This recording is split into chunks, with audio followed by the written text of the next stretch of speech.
The SEC and the Big Ten may be on the verge of NBAing themselves.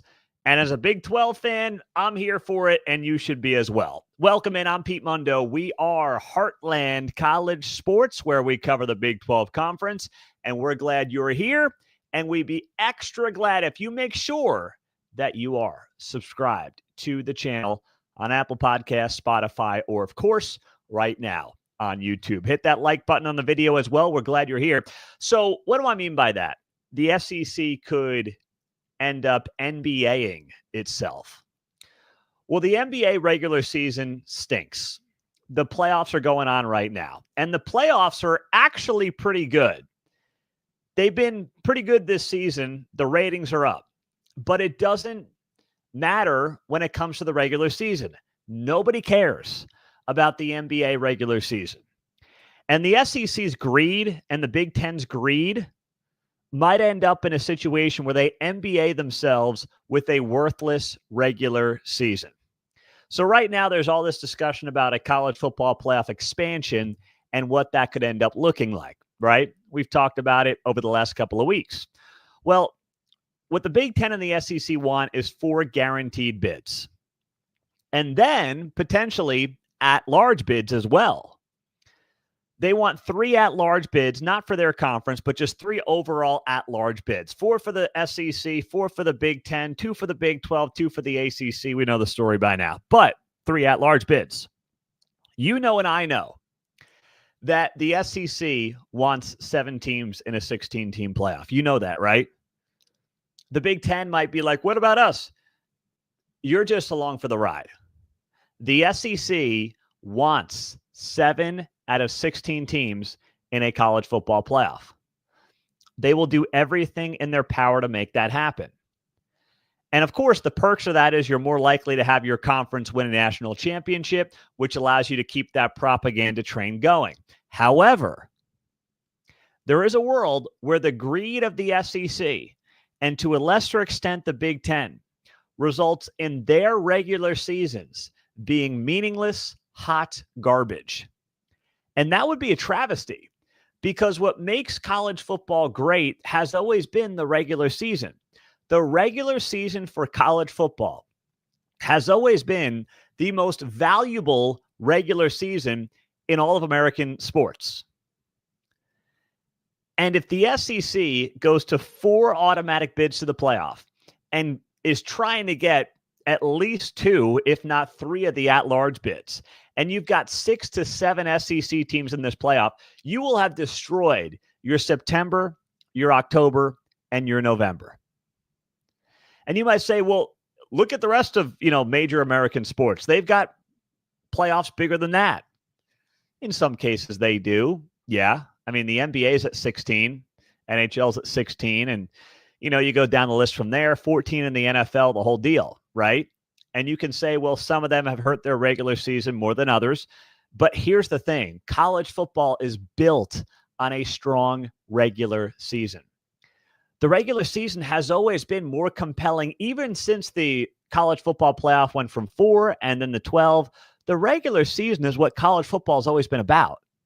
It has not been a postseason first sport. In fact, you go back, of course, pre-BCS, and we could argue about who the true national champion was. And that's what made college football unique, made it fun. I don't want to go back to AP voters electing a national champion, but you get the point. The regular season is where the action was. It's where the excitement was. And if the SEC wants to throw that all away, I know that I'm not a fan of them wanting to go down the road of multi-bids, more bids in the SEC than the Big Ten. I don't think any conference should be guaranteed more than 1 bid. I mean, every conference has good years and bad years. That is an absurd direction for this sport to go. But it seems like it's inevitable. But the greed may get to the SEC, because suddenly then you've got a November game, let's say first Saturday in November. You've got Alabama, Ole Miss, and that game may not have a lot of juice. Let's say they're both in the top 10. They're probably both in the college football playoff. Maybe the loser of that game has a little bit of a tougher time Maybe they don't get one of the guaranteed 4 bids, but maybe they're in a playing game to get one of the other bids, 3 or 4. You get the point. It's not what it currently would be. It's certainly not what it used to be in a 4-team playoff, and forget what it was during the BCS era. When you would lock in on a big-time Saturday in college football, and man, you knew national championships were at stake. Now, expanding the playoff has been overall, I think, the right play. The question is, how far do you expand it to the point where you get diminishing returns? That's the question. 4 was solid. 8's probably the right number. That's what I've been a fan of for a long time. We're at 12, and we're probably headed to 16 with auto bids out of the SEC, the Big Ten, all the power conferences to some degree. But the question is, how many for each conference? And the SEC's greed may ultimately get the best of them. And I'm not going to feel sorry for them one bit, because their TV partners may also not end up in a very good place. If that comes to fruition, and suddenly think about this, if you're the Big 12 and you've only got 2 automatic bids, your November is already a lot more compelling in the Big 12 than it is in the SEC or the Big 10. Look at last year. I mean, half the league was in the hunt to make a Big 12 championship game the last 3 weeks. So the Big 12 is potentially going to be in a position where November is going to be nuts. You're going to have half this league thinking it can make a college football playoff. And the SEC is just playing out the string because you've got 4, 5, 6, 7 teams who are going to make this thing. And then, of course, you got the FCS fluff game in mid to late November. That's always a joke. So if the TV partners want to help the SEC make that bed, let them lay in it. All right. I mean, this will not be as beneficial for the sport over the long haul as some of these folks are making it out to be.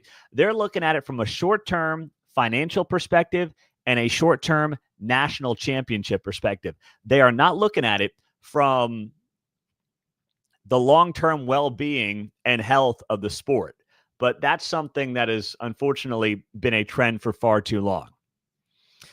In the meantime, let me know where you are watching from tonight. We love to give out those shout-outs throughout the show here at Heartland College Sports. I'm Pete Mundo. Glad you're here with us, as always. Secret Agent throws up on YouTube, with the SEC Big Ten bias in the polls, you would think they would be more open to at-large bids and fair auto bids. They're the ones that conglomerated all the brands, so deal with what that brings. Yeah. That's a good point, but they don't want that, you see? And that's the problem. When they added Texas and Oklahoma, they knew it was a good business decision, but let's be honest.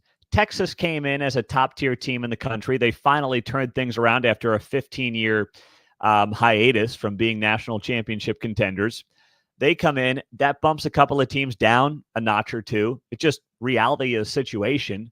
Oklahoma comes in, and OU ran the Big 12. Now, OU's timing going to the SEC was as bad as it could have been because of the Lincoln Riley fiasco and everything that entailed. But either way, OU is now looking at this thing and saying, can we get to a bowl game in the SEC? So the SEC knows that the teams in the conference are like, geez, this conference is just a slugfest. Are we ever going to get into the playoff? And Greg Sankey and the SEC folks are likely saying, don't worry, we're going to rig this thing to the point where we can try to get 7 teams in. Nearly half the league can get into the college football playoff potentially in any given year. So that's the approach. That's the thought process from their end to make that happen. And it's a complete and utter sham, but it's also very much on brand for what that league has tried to achieve. And has, frankly, to this point, somewhat successfully achieved in the process as well. There's no doubt about it. But, you know, the whole thing, we were talking about this at the Heartland College Sports Forums. I'd love to see you over there. We were talking about how useless the AP poll is. And I don't think there should be an AP poll that drops until like October.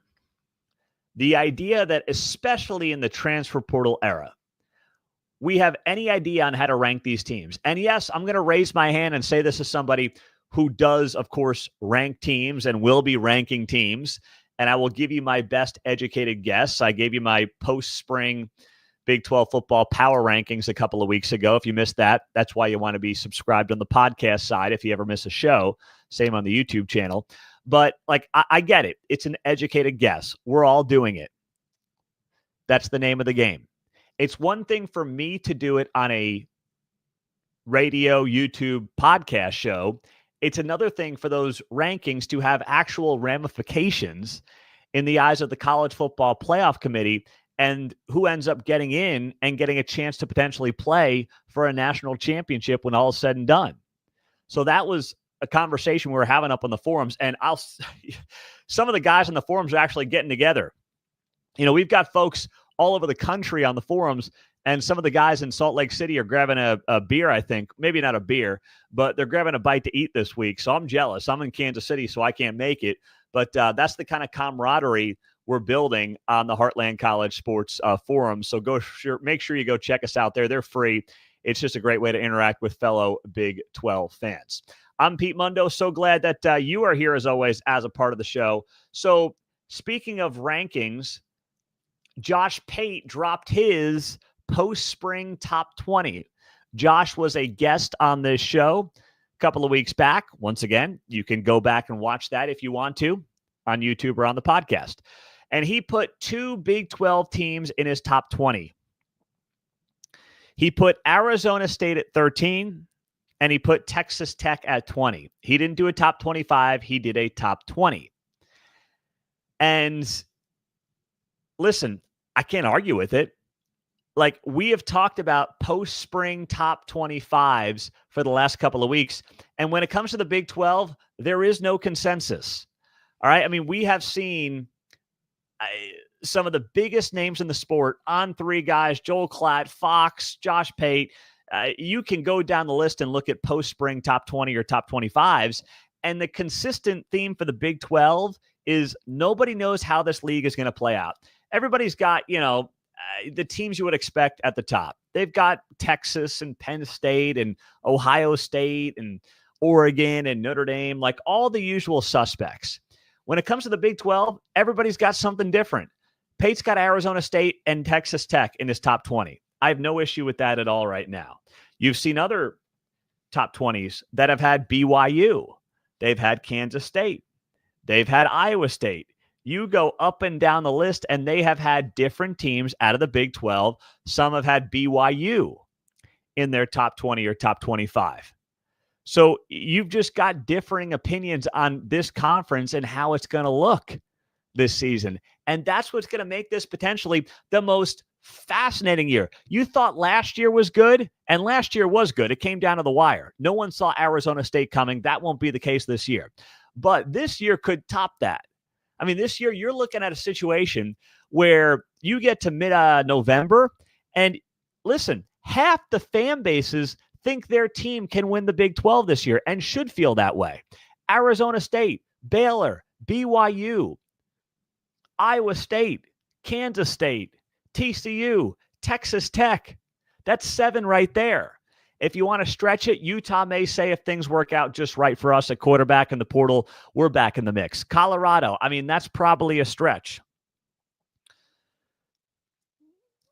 But you get the point. Kansas, does Jalen Daniels finally just make it all connect in his final season? There are going to be fan bases that say, what about us? Don't forget about us. And there is not another conference in America that can say that right now. And these post-spring rankings from all the national guys are proving exactly that. So that's just been fascinating. Whether it's Pate, whether it's anybody else that we've talked about with the top 20, it's incredible. And I have no issue with Arizona State and Texas Tech in that top 20 out of the Big 12. That would be my lean right now as well. At Arizona State, I get a ton of returning production. I get Sam Leavitt, who I believe to be the best quarterback in the Big 12 right now. And, I mean, at Texas Tech, of course, you have all the makings of a transfer portal behemoth in Lubbock.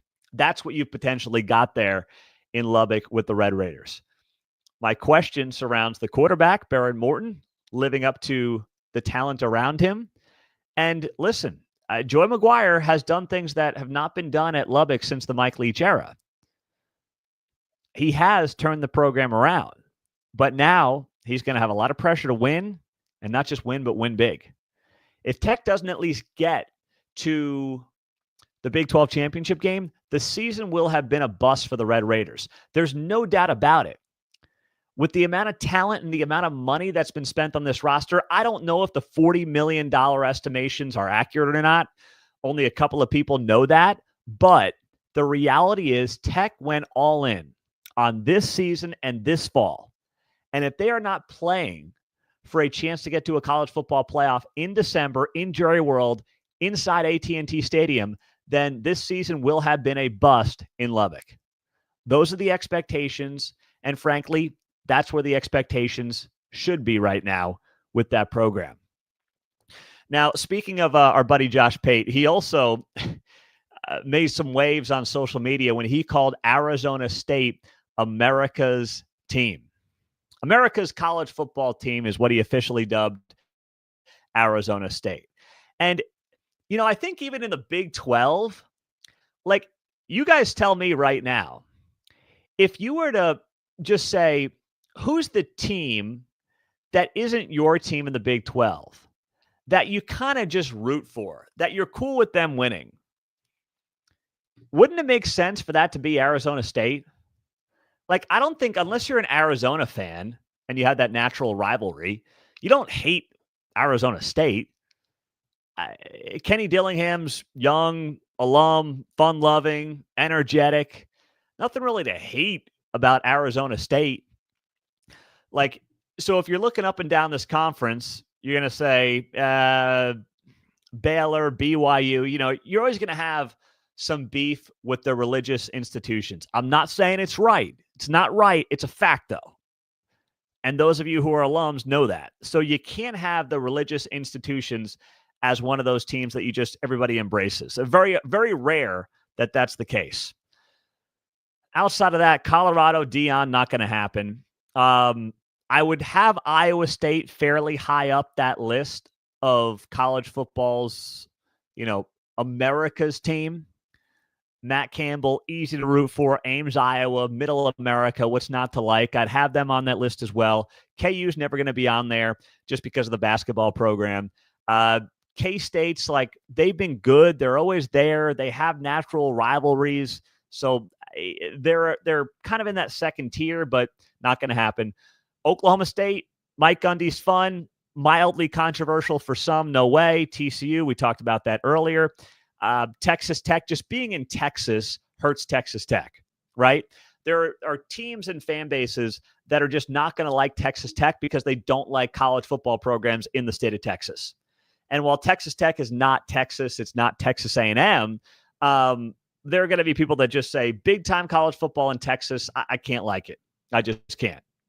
They're not going to be on the list. Utah's, controversial in some respects. West Virginia's lovable. Same with UCF. They would be in that second tier of programs if you were to rank them based on just pure likability. But at the top of that list, I would put Arizona State, and then I would put Iowa State as kind of that 1A. Because even when Iowa State's good,